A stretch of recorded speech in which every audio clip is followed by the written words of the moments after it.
नमो भगवते वासुदेवाय नमः। आप सभी का मेरे YouTube चैनल भक्ति सागर में पुनः स्वागत है। आज के अपने इस वीडियो में हम कार्तिक मास के 29वें तथा 30वें अध्याय का महात्म्य स्मरण करेंगे। साथ ही तुलसी माता की महिमा का गुणगान करते हुए तुलसी चालीसा तथा तुलसी माता की आरती भी करेंगे। आज का वीडियो शुरू करने से पहले आप सभी से विनम्र प्रार्थना है, यदि आप मेरे चैनल पर नए आए हैं तथा आपने अभी तक मेरे चैनल को सब्सक्राइब नहीं किया है तो सब प्रकार के व्रत त्योहारों की जानकारियां प्राप्त करने के लिए, सभी व्रत कथाएं सुनने के लिए तथा प्रतिदिन कार्तिक मास के महात्म्य स्मरण करने के लिए कृपया मेरे चैनल को सब्सक्राइब अवश्य करें। वीडियो यदि पसंद आता है तो लाइक एंड शेयर भी करें। राजा पृथु ने कहा, हे मुनि श्रेष्ठ, आपने कलह द्वारा मुक्ति पाए जाने का वृत्तांत मुझसे कहा, जिसे मैंने ध्यानपूर्वक सुना। हे नारद जी, यह काम उन 2 नदियों के प्रभाव से हुआ था। कृपया यह मुझे बताने की कृपा कीजिए। नारद जी बोले, हे राजन, कृष्णा नदी साक्षात भगवान श्री कृष्ण महाराज का शरीर है और वेणी नामक नदी भगवान शंकर का शरीर है। इन दोनों नदियों के संगम का महात्म्य ब्रह्मा जी भी कहने में समर्थ नहीं है। फिर भी चूंकि आपने पूछा है, इसलिए आपको इनकी उत्पत्ति का वृतांत सुनाता हूँ। ध्यानपूर्वक सुनो। चाक्षसु मनवंतर के आरंभ में ब्रह्मा जी ने सहय पर्वत के शिखर पर यज्ञ करने का निश्चय किया। वह भगवान विष्णु, भगवान शंकर तथा समस्त देवताओं सहित यज्ञ की सामग्री लेकर उस पर्वत के शिखर पर गए।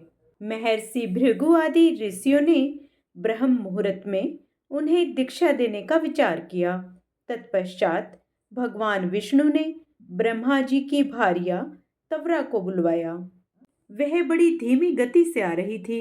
इसी बीच में भृगु जी ने भगवान विष्णु से पूछा, हे प्रभु, आपने तवरा को शीघ्रता से बुलाया था, वह क्यों नहीं आई? ब्रह्म मुहूर्त निकल जाएगा।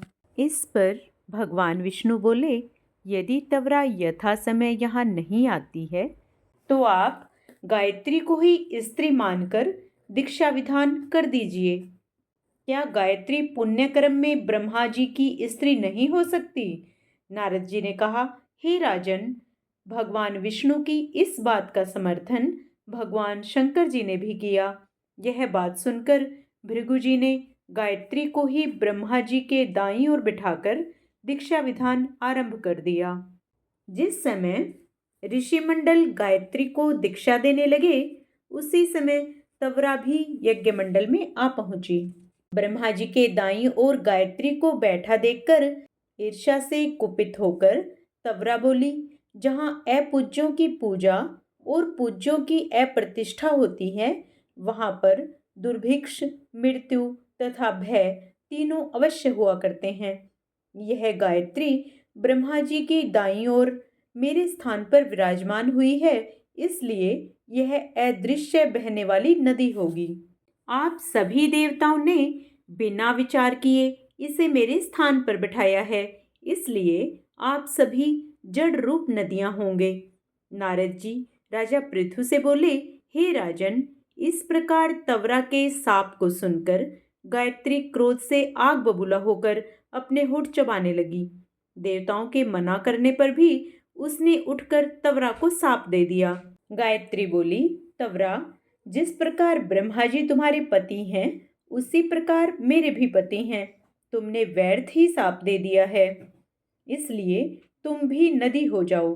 तब देवताओं में खलबली मच गई। सभी देवता तवरा को साष्टांग प्रणाम करके बोले, हे देवी, तुमने ब्रह्मा आदि समस्त देवताओं को जो शाप दिया है वह उचित नहीं है, क्योंकि यदि हम सब जड़ रूप नदियां हो जाएंगे तो फिर निश्चय ही यह तीनों लोक नहीं बच पाएंगे। चूंकि यह शाप तुमने बिना विचार किए दिया है, इसलिए यह शाप तुम वापस ले लो। तवरा बोली, हे देवगण, आपके द्वारा यज्ञ के आरंभ में गणेश पूजन न किए जाने के कारण ही यह विघ्न उपस्थित हुआ है। मेरा यह शाप कदापि खाली नहीं जा सकता। इसलिए आप सभी अपने अंगों से जड़ीभूत होकर अवश्यमेव नदियां बनोगे। हम दोनों सोतने भी अपने अपने वंशों पश्चिम में बहने वाली नदियां बनेंगी। नारद जी राजा पृथु से बोले, हे राजन, तवरा के यह वचन सुनकर भगवान विष्णु, शंकर आदि सभी देवता अपने अपने अंशों से नदियां बन गए। भगवान विष्णु के अंश से कृष्णा, भगवान शंकर के अंश से वेणी तथा ब्रह्मा जी के अंश से ककुद्मवती नामक नदियां उत्पन्न हो गई। समस्त देवताओं ने अपने अंशों को जड़ बनाकर वहीं सह्यब पर्वत पर फेंक दिया।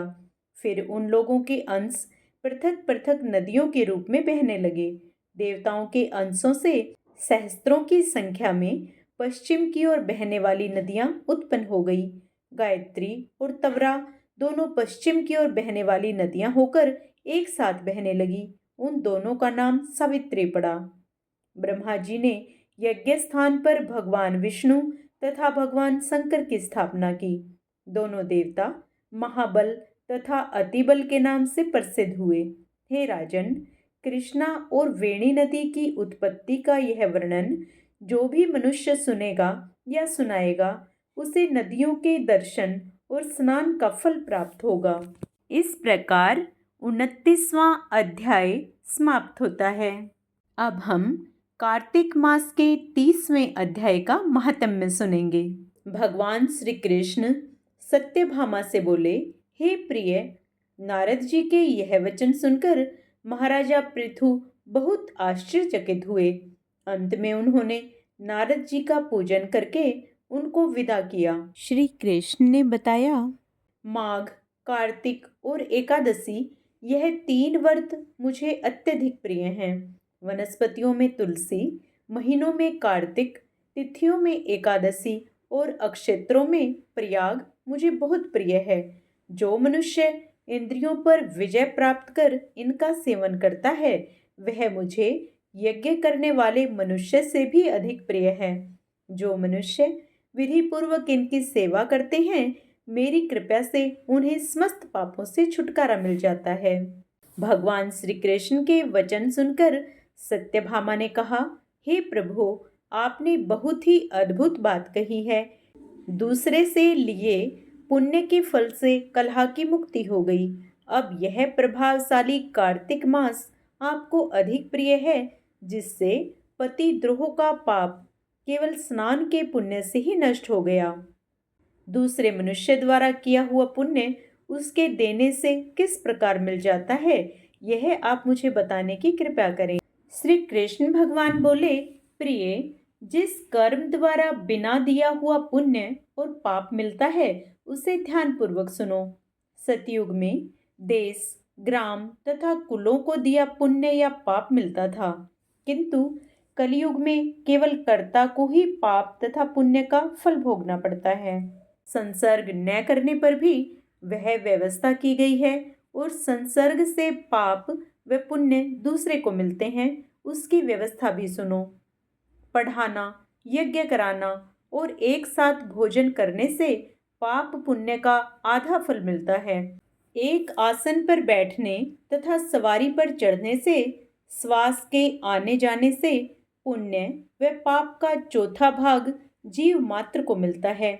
छूने से, भोजन करने से और दूसरे की स्तुति करने से पुण्य और पाप का 6वां भाग मिलता है। दूसरे की निंदा, चुगली और धिक्कार करने से उसका 7वां भाग मिलता है। पुण्य करने वाले मनुष्यों की जो कोई सेवा करता है, वह सेवा का भाग लेता है और अपना पुण्य उसे देता है। नौकर और शिष्य के अतिरिक्त जो मनुष्य दूसरे से सेवा करवाकर उसे पैसे नहीं देता है, वह सेवक उसके पुण्य का भागी होता है।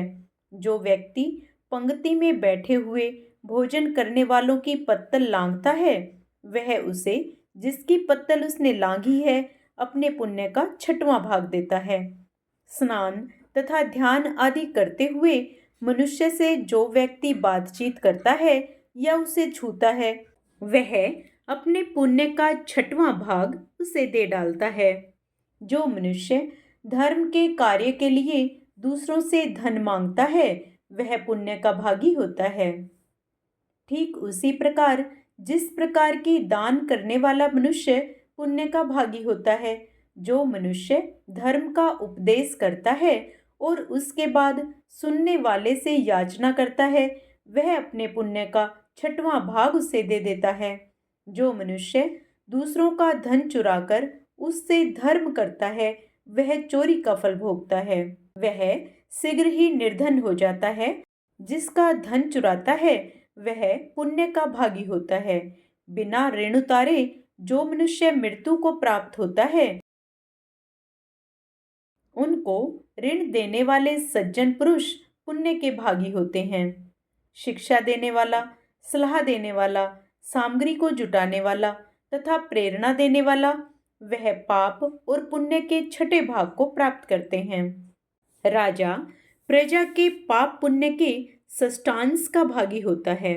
गुरु शिष्यों का, पति पत्नी का, पिता पुत्र का, स्त्री पति के लिए पुण्य का 6ठा भाग पाती है। आज्ञाकारी स्त्री पति के किए हुए पुण्य का आधा भाग ले लेती है। जो पुण्यात्मा पराये लोगों को दान करते हैं, वह उनके पुण्य का 6ठा भाग प्राप्त करते हैं। जीविका देने वाला मनुष्य जीविका ग्रहण करने वाले मनुष्य के पुण्य के 6ठे भाग को प्राप्त करता है। इस प्रकार दूसरों के लिए पुण्य अथवा पाप बिना दिए भी दूसरे को मिल सकते हैं, किंतु यह नियम जो कि मैंने बतलाए हैं, ये कलयुग में लागू नहीं होते। कलयुग में तो एकमात्र कर्ता को ही अपने पाप व पुण्य भोगने पड़ते हैं। इस संबंध में एक बड़ा पुराना इतिहास है जो कि पवित्र भी है और बुद्धि प्रदान करने वाला कहा जाता है। उसे ध्यानपूर्वक सुनो। कार्तिक मास का 30वां अध्याय समाप्त होता है। अब हम तुलसी चालीसा का पाठ करेंगे। श्री तुलसी महारानी करूं विनय सिरनाए, जो मम हो संकट विकट दीजे मात नसाए। नमो नमो तुलसी महारानी, महिमा अमित न जाय बखानी। दियो विष्णु तुमको सन्माना, जग में छायो सुयस महाना। विष्णु प्रिया जय जयति भवानी, तिहु लोक की हो सुख खानी। भगवत पूजा कर जो कोई, बिन तुम्हारे सफल न होई।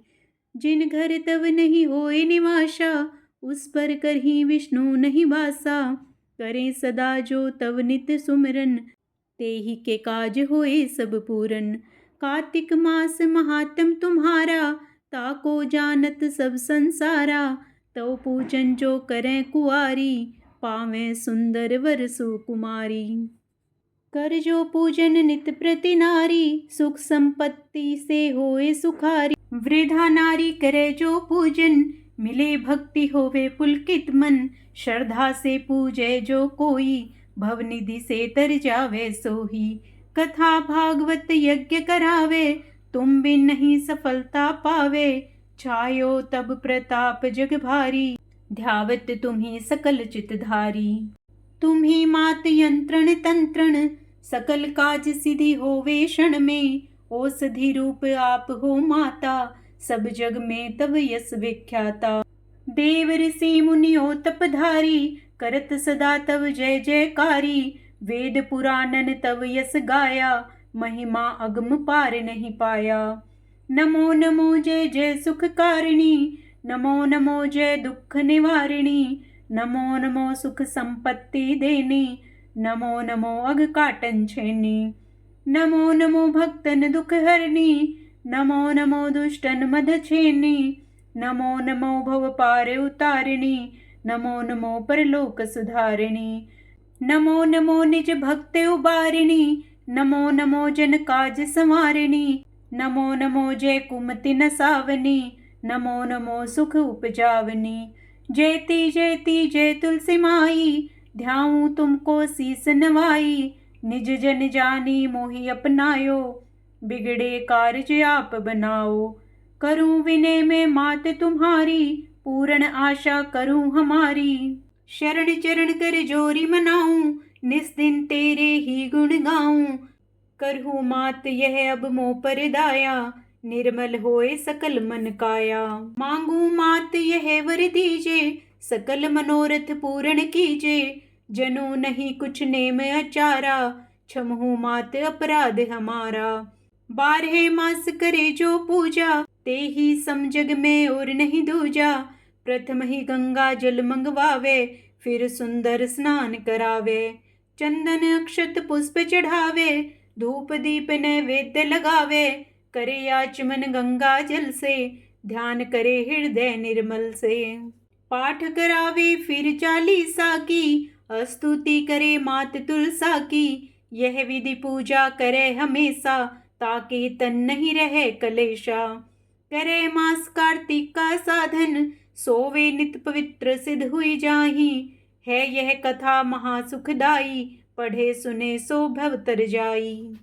तुलसी मैया तुम कल्याणी, तुम्हारी महिमा सब जग जानी। भाव न तुझे माँ नित ध्यावे, गा गा कर माँ तुझे रिझावे। यह तुलसी चालीसा पाठ करे जो कोई, गोविंद सो फल पावहीं जो मन इच्छा होई। अब हम सब मिलकर विष्णु भगवान की प्रिया तुलसी माता की आरती करेंगे। तुलसी महारानी नमो नमो, हरि की पटरानी नमो नमो। तुलसी महारानी नमो नमो, धन तुलसी पूर्ण तप कीन्हो, सालिग्राम बनी पटरानी। जाके पत्र मंजरी कोमल, श्रीपति कमल चरण लपटानी। धूप दीप नैवेद्य आरती, पुष्पन की वर्षा बरसानी। नमो नमो तुलसी महारानी नमो नमो, हरि की पटरानी नमो नमो। 56 भोग 36 व्यंजन, बिन तुलसी हरि एक न मानी। सभी सखी मैया तेरो जस गावे, भक्ति दान दीजे महारानी। नमो नमो तुलसी महारानी नमो नमो, हरि की पटरानी नमो नमो।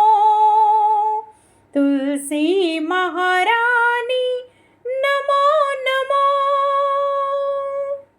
तुलसी माता की जय। भगवान विष्णु और माँ तुलसी आप सभी पर अपनी कृपा सदा बनाए रखें।